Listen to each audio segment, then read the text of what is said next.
উটকে মরুভূমির জাহাজ বলা হয়, কিন্তু উটকে যদি আপনি মরুভূমির রাজা বলেন তা কোনো অংশে ভুল বলা হবে না। এর কারণ হচ্ছে পানি ছাড়াই উট বহুদিন টিকে থাকতে পারে।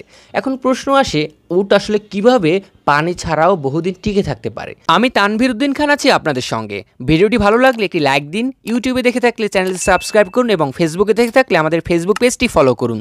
বৈজ্ঞানিকভাবে বললে উটের দেহে কিছু অসাধারণ অভিযোজন রয়েছে। প্রথমত, এর রক্তে এমন এক ধরনের হিমোগ্লোবিন আছে যা খুব দ্রুত ও অল্প পানিতেই অক্সিজেন সরবরাহ করতে পারে।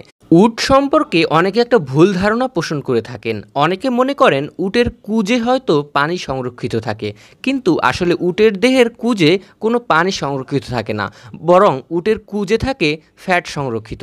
উটের মরুভূমিতে টিকে থাকার আরও একটি মূল মন্ত্র হচ্ছে উটের কিডনি ও অন্ত্র এতটাই দক্ষ যে এটি প্রস্রাব ও মল থেকে প্রায় সব পানি একেবারে শোষণ করে নেয়, ফলে পানির অপচয় হয় না।